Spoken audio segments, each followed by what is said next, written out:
Troup, Smooch, and the Dawgs Show. Another new episode is coming up tonight. So much.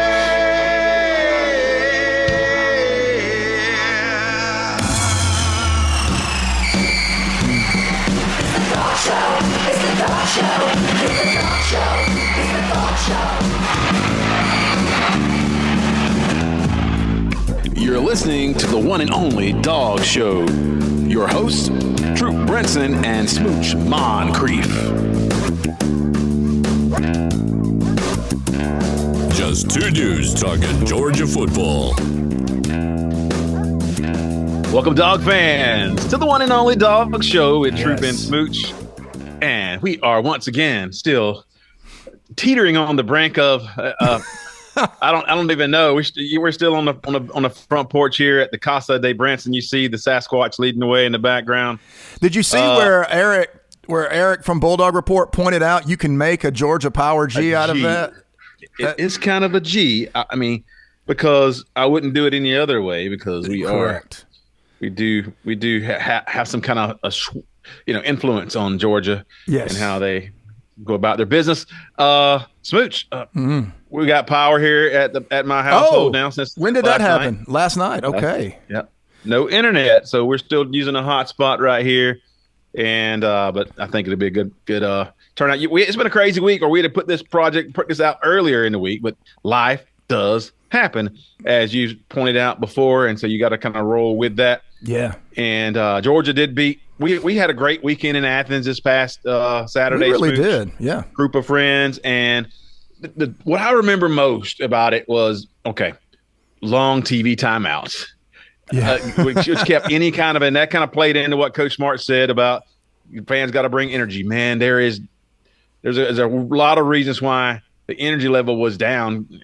A lot of reasons why, not because Georgia didn't love Georgia, but then. What I thought about a lot about after that, getting through that game, a kind of workman-like kind of a victory over an Auburn team, and who didn't turn the ball over, and they counted on or other teams have beaten them off of turnovers, and so Georgia still won 31-13 with no turnovers.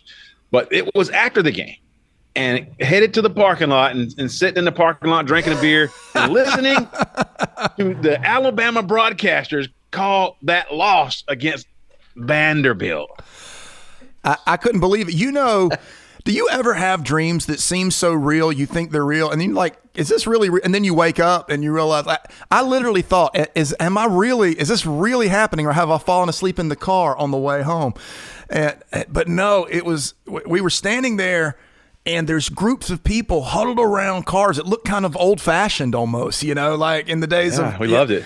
People were standing around cars listening to the radio broadcast. Andy would score, and they'd blow their horns. Yeah, yeah. Drive-in theater. That was probably the loudest it got. It was louder than the Auburn game. And, but no, I think for the Auburn game itself, I think that you had a couple of things. Number one, it was hot on the visitor side of that stadium. It was hot. It was hot. And I mean hot. And number two, I know that's no excuse, but number two, you did have a different crowd with homecoming. That's not, it's when you put your homecoming crowd in there, a lot of those people never even made their way into the stadium. You remember when we left, how there were, 15,000 people standing outside at another party, and so that's probably the reason for it, but it was a fun game. Georgia just went in there, took care of business. The game was never in doubt, and that's what you want. So, yeah. The Bama victory, though, that just iced it. And then Tennessee, I'm driving home listening to the Tennessee game. Same thing. What is it about? We say this, and other fan bases, they don't really get it. Going on the road, especially in the SEC, it is never a piece of cake. It is always tough. So you don't come ready to play. If you can go to Vanderbilt, who Nick Saban just said that's the only place that you can, there's no home field advantage. You can go to Vanderbilt and can't adjust against Vanderbilt, and they can just control the whole game. Alabama never led that game. Ridiculous, giving up 40 points. And we thought the whole time, okay, well, this is going to switch at some point. At some point, Alabama's going to kick it in and blow them out by like that again. Was it Central Florida or South Florida? The Bulls. It was USF. Yeah. And that game was like a USF. Yeah, sorry. A 1-point game in the fourth quarter, and then Alabama just scored like 4 touchdowns. Bam. We thought you that were would expecting happen. that the levity break at any minute. Yeah. But Vanderbilt's got a quarterback. And he kept converting first downs, and so that makes a big difference. And Alabama had a good week at Georgia's expense the week before. We got so many receipts and all that, but then it's all fun and games, Smooch, until you lose to Vandy. Oh, and then that's over. There's no coming back. I mean, you can win the rest of your games, but there is no coming back from losing to Vanderbilt, because there's never anything. That's the punchline. I don't care what happens after that. You lost to Vandy. We heard about Georgia. Heard, but you were close against Missouri, or you were close to losing against Auburn. Right. We didn't. Now they have. You got beat by Vandy. You got beat by Vandy. And, we said this, Troup, before the season, that you will find out what kind of coach Kalen DeBoer is not after a big win like the win against Georgia. You're going to find it out when you lose to a team that Saban wouldn't have lost to, and how this team responds. And we saw with Malachi Moore, at least in the immediate, this is not a team mature enough to respond to unforeseen difficulty on the field. And so when they couldn't win on the field, they decided to throw a temper tantrum. Yeah, and one of the most interesting things I heard after that debacle, and which I will say that Vandy controlled that game to the point of 42 minutes on the 42 to 17, 42 change. Yes. Which was ridiculous. So, I mean, Alabama just couldn't stop Vanderbilt. But one of the most interesting things I heard was one of Alabama's offensive linemen, a couple of days after that loss, said, Kalen DeBoer is buckling it down. He's buckled down a lot more this week, which was like, so you saying that he's buckling down now? Right. We're like 5 games into the SEC season. He just decided that just speaks to the whatever is a little bit different than what Alabama, the program, is used to, because now, like Kramer said, starting now. Yeah. Buckling down. He buckled down, and he's serious about it now. What was he doing before? Right. I guess that means no more TikTok videos with his team. No more Roll Tide Willie on the field calling defensive plays. I'm guessing that's what it means. But my goodness, why? You think you might do that at the beginning of the season, filling in for the greatest coach that's ever lived. It was an eye-opening experience. Number one, I don't think we're ever going to understand how good Nick Saban was. I mean, that's how good he was. That game, it actually looked unnatural for that team with that A on their jersey to lose to that team, and they did right before our eyes after a unbelievable game against a Georgia team that's a top 3 team in the country, to lose to an unranked team full of engineers.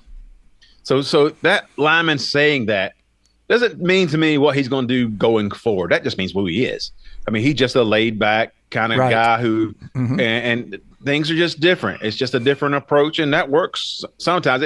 I don't think it works in big boy football in the SEC, because, I mean, it worked for a half against Georgia because all that emotion poured out in your players, but eventually that wears off. You saw the last 6 quarters of football, second half against Georgia and the game against Vandy, that you can't get by on just emotion. People are really upset with Kane Womack because he didn't make any adjustments in that game with Vandy. And Vandy, we showed. I saw some stuff on. I think Brooks Austin had a great breakdown on that and how they never adjusted, and they were out schemed in a way. And Vanderbilt took advantage. Listen to this. Vanderbilt took advantage of Alabama, and that's amazing to hear. And so as cocky as Kane Womack looked against Georgia in that first half, that what was very short-lived. And when I watched the Georgia game, especially in the first half against Alabama, where those defensive backs were in Georgia's face on every play. I'm talking about after the play, just barking, just chirping. Yeah. I'm like, they are really emotional about this game. And that's good when you're winning. It's good when you're front running. But when things start going bad, you got a senior or whatever he is, Malachi Moore, a team leader, who loses his control in that situation against Vanderbilt. That's kind of what I was wondering if it's going to happen. It may, if they got the leadership to stop it, and turn it around in terms of what we saw? Maybe. But from what I've seen, that's going to be an issue going forward because maybe, just maybe, this coaching staff doesn't command that authority and that fear. Sometimes this fear. I mean, you think players aren't afraid of Nick Saban and Kirby Smart? You would be kidding yourself. Sometimes it takes that. 100%. I think that you can improve. I mean, this whole idea that they're going to fix whatever happened against Vanderbilt. Vanderbilt revealed a major flaw. Now, you can improve on a flaw, but you're not fixing it. This has something to do with leadership at the very top, whether it's players or coaches or both. But what Vanderbilt did, I remember when Saban had trouble stopping the triple option at Georgia Southern that time, and he had that famous tin horn quote that he gave about not being able to stop that triple option. They still won the game. Yeah. But so he still got the win, and then his players, they paid the price for lack of focus going into a game that they should win. I think we saw and give it to Vanderbilt. They revealed a flaw in Alabama that Georgia never found, and they revealed it, and they kept pounding it. I love the idea that Vanderbilt had. I watched the game last night, as a matter of fact. I love the idea that Vanderbilt had, this worked against you, so we're going to continue to do it until you stop it. And Bama never stopped it. They never adjusted. They never stopped it. They just kept getting bullied by Vanderbilt. 40 points. 40 points. We just couldn't see that continue. We were listening to the game. I could have said in the park a lot, and we assumed at some point that it just didn't never happen. Bama never could really stop them. And it was only 17 minutes of playing time on the offense. Milroe had a good game, decent game, but they slowed down his run. They stopped that run, and then their defense just couldn't adjust. And I anticipate, because there were issues last year. There have been some issues at Alabama and that culture. And we said in the offseason that DeBoer would have a chance to come on. He couldn't just permanently ride the coattails of Nick Saban. He'd have to create his own culture. If this is the culture he has, where his own players are said he's going to buckle it down. Now we're going to get serious. Now we see a whole new personality. Then he thought it was going to be easy ride, or something where something that's not getting through, or there's something that he doesn't have. We listened to some of the fans and social media. They didn't take it easy. Alabama fans were like, this is ridiculous. They couldn't sugarcoat that whatsoever, other than saying that Georgia lost in 2016 in Kirby's first season too. Georgia had a freshman quarterback, not a Heisman Trophy leading quarterback, with a 90% blue chip ratio team that just played in the playoffs the previous season before. Apples to oranges. Okay, we got that. We checked that off and moved on. But we had even everybody checks in on the the Feinbaum show. We're gonna play right here a couple of clips from that show where one of their fans just let them have it. Just great stuff. Check this out. Alabama don't lose to Vandy. We don't lose to Vandy. That is friggin' pathetic, Coach DeBoer. 40 years, dude. 40 years. Bill Curry didn't lose to Vandy. Mike DeBose didn't lose to Vandy. Mike Shula didn't lose to Vandy. 40 years. You've been here 4 weeks, and you already lost to Vandy. Strike friggin' one, dude. Strike friggin' one. The honeymoon's not only over, but we need some serious marriage counseling between me and you. You better wake the hell up and realize where you at, because we don't play that down here, brother. You might get away with that in Washington, but down here in Alabama, we don't play that. We'll send a U-Haul to your ass if you lose to South Carolina. You better. Right, so we've got to get this dude on. We've got to get this dude on the show. I don't know. I think he's a celebrity on the Feinbaum show. I think he is. He's a famous fan, but he's got to be reading from notes because he stays in the pocket so well. And I mean, it was good. It was good. I adore him. I was like, ouch. Yeah. Ouch. Anyway, so and Alabama, you thought that obviously a win. Georgia, they got a couple of tough games, but that's about it. But once you lose to Vandy, I mean, they're ranked, 7th? Georgia's ranked 5th. They're ranked 7th or 8th. So they drop behind Georgia. Besides what Heather Dinich, who doesn't know college football from a hole in the ground had to say, she said they would not drop below Georgia because they don't value this head-to-head. I'm like, well, Georgia had a loss to a top 5 team, and Alabama had a loss to a unranked. It's like a 16th seed beating a 1 seed. That's basically what Alabama had in there. That's what happened. That's exactly right. Oops. And so, yeah, it doesn't happen often, but when it happens, we're going to let you hear it for sure. Now, Georgia, looking at that Auburn game, I thought that it was very workmanlike, and Auburn was very aware of keeping Georgia from taking those big chunk plays and scoring quickly. And so they made him work underneath. They really made Carson Beck execute and work underneath. And he did. He was like almost 80% completion rate. Surgical Is the right word. And we saw a couple of players flash that we're going to see going forward. One, Nate Frazier. Look, I know he's had some protection issues and ball security issues, but you got to play the dude because he looks like the best. He looks like the best running back on the field. I'm sorry, ETN, you're awesome. Yeah. He looks like he's 1A and ETN is 1B in terms of how he attacks the line of scrimmage and how he runs the ball. It's like the difference between, say, Nick Chubb and James Cook, right? Where ETN being the Cook type of prototype. There's something about a guy that you can hand the ball to and he can just take it the distance when he gets his hands on it. And that is the type of thing that Frazier is displaying. The offense looks different, and then the wide receivers are more open. Yes, it opens everything up, and he is that 1-1 type back where you got to get him in there, and I think they will. Also, we everybody knows about the Kobe Young situation. We'll let that play out on its own. I think it's going to open some more doors. We did see London Humphrey get in there and make some key catches, and he gets separation. He's got great speed, great hands. We're going to see him a lot more, Anthony Evans a lot more. We'll see how they fill that hole. I do think even before the Kobe Young situation, you're going to see a lot more of London Humphrey, and you saw Anthony Evans get in there and get some playing time as well. So Georgia's got those guys, luckily. And they got more guys. They got Sakobe White and Nitro Tuggle begging to get some snaps, and both, especially Sakobe. He's ready. He could be a difference maker if they want to use him in the second half of the season.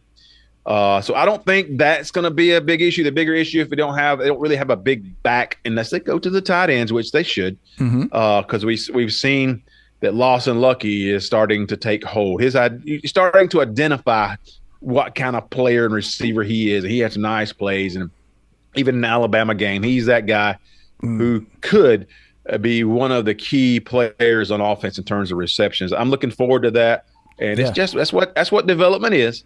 And we mentioned this. I don't know if we did it on the podcast or something. We talked about this on the way to the game Saturday. Is that I think, and it's been mentioned, I think that Georgia in the preseason sacrificed some team chemistry for team development. And what I mean by that is that you're playing your second and third stringers. That's important to get those guys ready because you got injuries, you got all kind of stuff that happens, suspensions, whatever. And so you got to develop those guys. But that chemistry is sacrificed somewhat. So it takes a bit to get everybody on the same page, play after play after play. And I think you've seen that in the early season.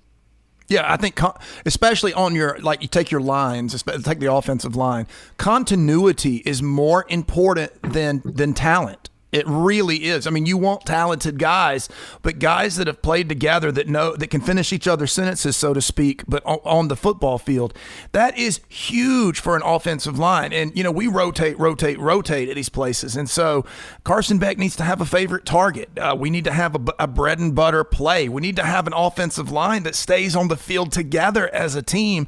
And that's what you kind of see happening now. It's probably – I'm not saying these are deficiencies. I'm saying Kirby conscientiously made that choice to sacrifice one for the other because of the length of the season. That's my guess, because this is what do you play, 15 or 16 games now to win it all?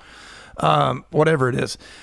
It's a long season. And so he's taking a risk, but we have not seen the gel where the team looks like, oh, here's the Dogs. We saw it a little bit against Clemson in the second half, but the constant rotating. I want to know where guys are. The positions they're playing. Leave a guy in, see if he can't get 2 or 3 sacks, and then the defense starts to pay attention to him, and then you open up other things. But we're just constantly rotating. So it's a It's a double-edged sword. Yeah. It is a double-edged sword. You're right.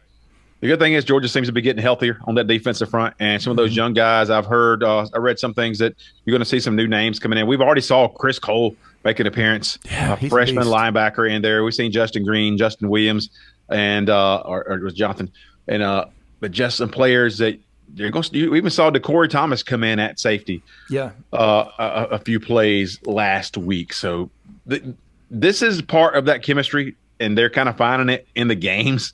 Right. But you should expect to see Georgia look a lot more cohesive and a lot more in tune as a team going forward because they're developing that.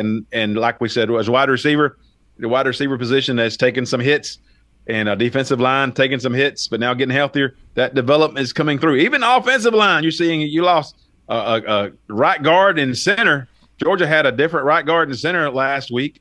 Tate Ratledge, of course, is injured, and then Jared Wilson didn't play. You saw Drew Bobo get in there, and Truss even played some right guard, Michael Morris and Dylan Fairchild, and so they have that depth. Now it's time to continue to work on the chemistry and get better as they move forward. But before we talk about Georgia going forward, one more game I want to mention, and we didn't see that coming. Tennessee losing on the road to Arkansas. And Nico never really got on track. The running game wasn't what they expected it to be because guess what? They weren't playing Chattanooga. That's right. And you can get yourself to get up for every game, and it's going to bite. Team competed 60 minutes. Like these fans, phenomenal. What an environment, man. And so they were really questioning themselves after that game, and people were kind of defending Nico or not defending Nico, saying, "Well, maybe he's just the first year as a starter." So we didn't hear that 2 weeks ago. You guys said he was winning a Heisman, the best player in college football. Now it's like, come on, give him a chance to. He's young. And all we said, do you remember before the season? All we said is Nico is one of Tennessee's ifs this year going into the season, and people freaked out. I cannot believe you're calling Nico an if, and now you're saying he needs time. He needs time to develop. Oh, well, that's exactly what we said when you unleashed your illiterate hate on us. Yeah, I mean, his completion rate for passes over 10 yards is not good, but he's got all the talent in the world. Right. But those things take time. Tennessee fans can't skip steps. And it's unfortunate. If he was a junior right now, I don't think there's any question. If he's a junior right now, he's in his second or third season starting, there's no question. He could be leading that team. They could be ready. Mm-hmm. I think they are. From what I've seen in a couple games, when they come to Georgia in a few weeks in November, I don't see it being any different than it was before. And that's because I've seen Tennessee's offense with Hendon Hooker 2 years ago. They were clicking. They had chemistry. They had talent. Yeah. Georgia shut them down. So Georgia got a different team this year. But Tennessee is not the juggernaut that they felt they were when they were beating up nobodies and scoring 60, 70 points. And did you see any onside kicks in the first half against Arkansas Smooch? No, because they were not up 30, so I did not see it. Right. They found out they're closer to Auburn than they are to Alabama. That's what they found out in that game against Arkansas, or closer to Georgia, I should even say. They thought they were in the very top elite, and the Arkansas game just showed them, Nico looks like he's going to be really good, but he made some bad reads. He ran at the wrong times, and with the game on the line, he didn't even throw the ball. He ran out of bounds with the game on the line on the last play. If you're a Georgia fan, you remember Reggie Ball, Georgia Tech, and not knowing it was fourth down and throwing the ball away on fourth down. It was very similar to that. Yeah, but Nico holds the ball too long, and that is a harbinger of death. If you're playing real teams with a pulse, you just can't because you can't because they're going to flush you in, or they're going to sack you and hit you. You don't have all day to pick apart wide open receivers. And we saw that. We saw he's sitting back in the pocket just in a rocking chair, finding wide open receivers on time. He looks wonderful. What a ball! He's wide open. It's never going to continue. It's never going to continue. And they still got a couple real tough games. They got Alabama and Georgia. Yeah. And they lost 4 games last year. So we told them, you lost 4 games last year. Yeah. And they're headed, they should lose 4 this year. That's what I had on that before the season. Yeah. If they lose 3, then they're doing better. Yeah. There's your improvement right there. Or they may lose, right. So we had fun with those games, and Georgia looking better, looking like, okay. Yeah, and teams just don't want to give Georgia the opportunity to be explosive. They still look explosive enough, but what we have missed for Georgia, not that they haven't had explosive plays, haven't had enough explosive plays that end in a touchdown. Yes, and home run shots. So, yeah.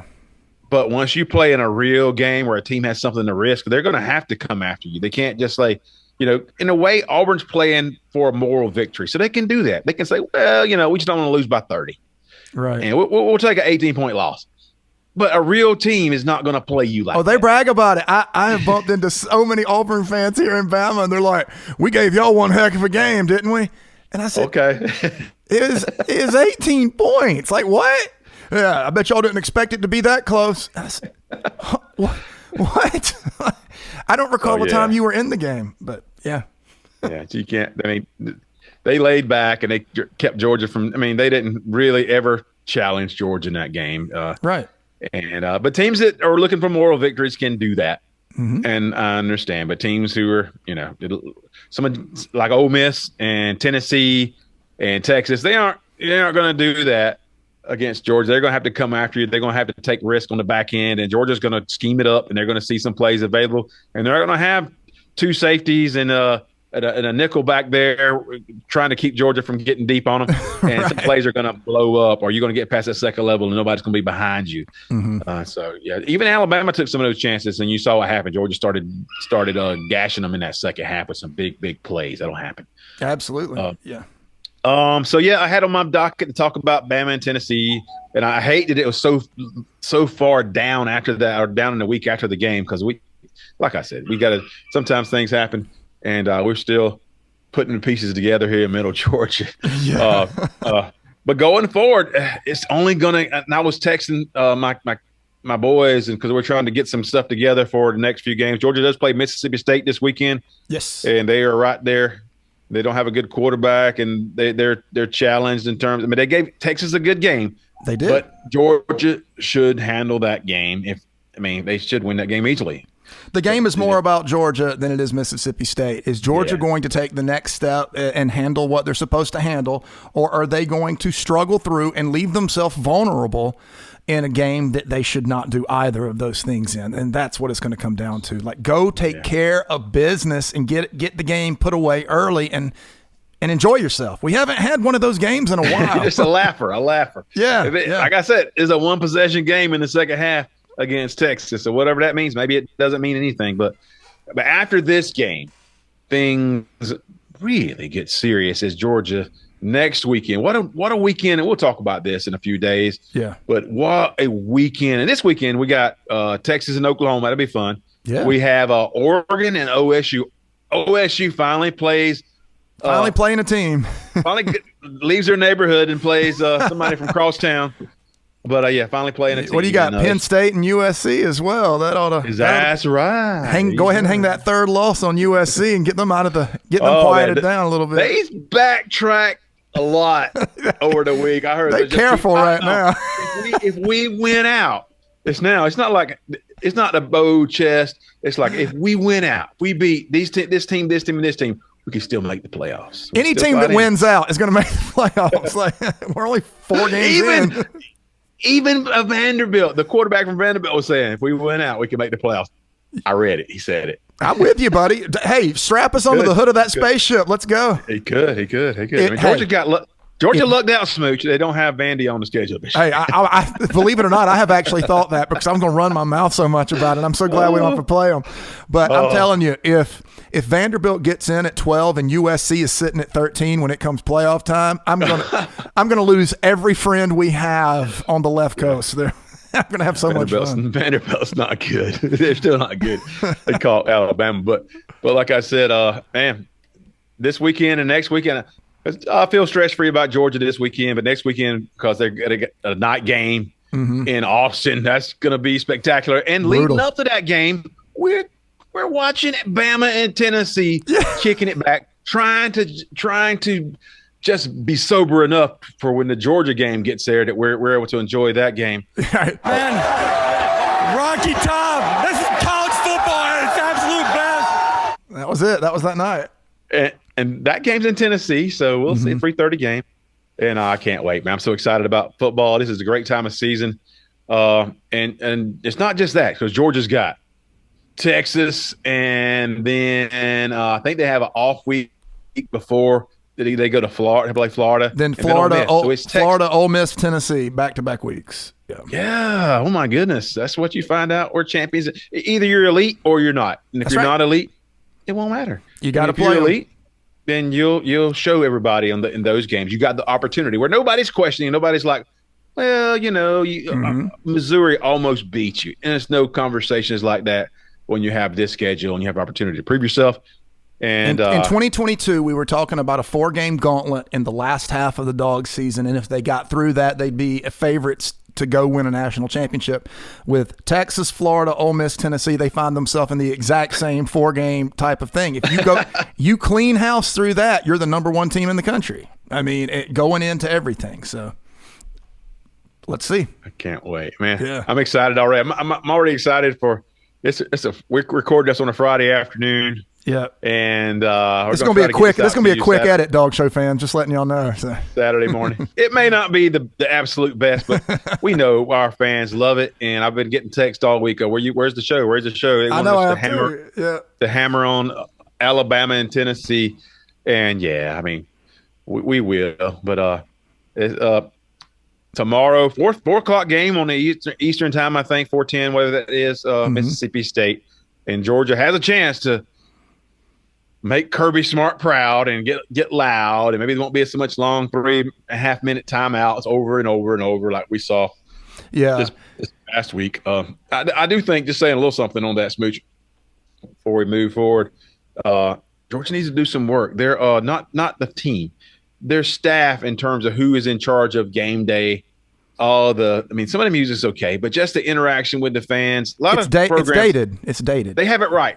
Some of them, and that's not even all just the music, but they have it right, that interaction. And Georgia does seem that they don't have it all the time. And sometimes you're playing a team you've beaten like 8 or 9 times in a row, and you don't really take them seriously. There's some other factors in there that contributed, but they can do. And Kirby Smart called it out just a little bit.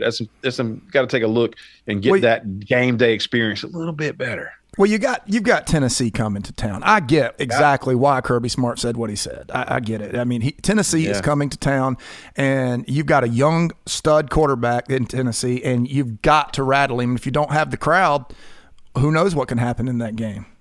I hope that's a night game. Georgia hadn't gotten many night games at home in a while, and every game they play on the road, which I love them too, but they're all night primetime games, and I hope Georgia gets those too. Some of them, a couple of them. And I guess Tennessee's the one you're looking at because we're on the road otherwise. But it's going to be it's got to be the Tennessee game or it's it, right? That's pretty much it. But we're getting it together here in Middle Georgia, Smooch. Like I said, power on now, so I'm plugged in, and I hope the sound's a little bit better than it was last week. It was better. Still good. We got a lot of input. We got a lot of folks telling us about. I mean, we had tons of views on that podcast from this porch here. Right. So us at 70% is better than 99% of podcasts. I mean, let's just call it like it is. That's just science. I would not argue with that it's at science. all. Yes. All right. But join in on Twitter, folks. You can find us at the Dawgs Show Pod. And YouTube as well. YouTube is really one of the platforms right now that we had our last podcast. We did like 50 comments and 1,500 views. Yeah, it was really, really good. And of course, TikTok, always putting our clips on there. So those are the main places you can find us. Drop us a comment if you got a question, especially on Twitter. You can send us a message and ask us to do something. If you got a question, go ahead and do that. We've had a good time interacting with everybody. We didn't take it on the chin too hard. Because of everything else, everything else is going on in this world. We're like, okay, we lost to Alabama. Okay, we beat Auburn, and just kind of, didn't break a sweat against Auburn really. But now things are going to really start. The second half. It's not the second half of the season. About 2/3 of it coming up basically. Yeah. So, but much like Kalen DeBoer, now we're going to buckle down. So now we're going to get serious. Starting now. Love it. All right, folks. I know this was a short one. We had to get it out to you so you can enjoy it as you're listening. Get ready for the Georgia game on Saturday against Mississippi State, a home game, and be loud and be proud. For Smooch Moncrief, this is Troup Brinson. Say so long. We'll see you soon. This is the Dog Show.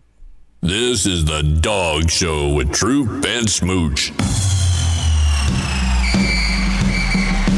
dog show. It's the dog show. It's the dog show. It's the dog show.